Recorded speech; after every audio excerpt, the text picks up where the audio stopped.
I was And born then you were Cincinnati. raised in Dayton. And raised in Dayton, correct, Man, yeah. you know, we had a show in Dayton once, and it almost like provoked a full blown riot. In Dayton, they had these cops with these big old 10-gallon hats, They did. big old white cornbread fed dudes, Hmm. and they were telling us, y'all gonna either pay for all of this equipment that y'all destroyed on the stage. We destroyed, allegedly, we destroyed uh, equipment, band equipment that Yeah. belonged to After Seven and Troop. Oh, my. We were on the same Got ticket it. Yeah, yeah. as After Seven and Troop. We Yeah. destroyed their equipment Allegedly. allegedly, and they told us y'all gonna pay for this stuff or y'all going to jail. And so we basically just did the show for free because we gave all that money back. But Dayton that's will forever be like embedded in my memory, Dayton, Ohio, for that reason. But I'm sorry what that do you had you a bad remember? memory. Well, what do you? I mean, what are some good memories that you have Well, from Dayton? part of what you remember is a part of Dayton. So Dayton was one of the rare cities in America that was legitimately half black and half white. So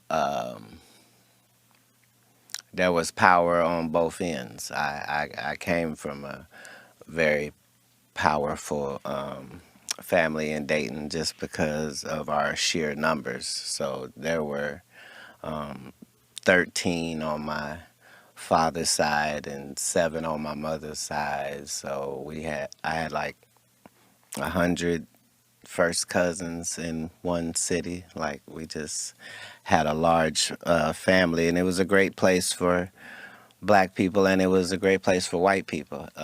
It's just that you really couldn't be legitimately racist because your neighbors were of another color, if that makes sense. What's the So, power dynamic? Was it mostly white people running it or black people?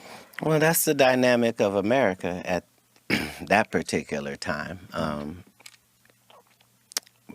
One of my uncles was the chief of police. Another was the head pastor in town, and had some cocaine dealing uncles as well. So we were really rooted in the city, but it was a city of money. So we had Cooper tires, we had Dayton tires, we had IBM, we had NCR, we had Wright Patterson Air Force Base, we had University of Dayton.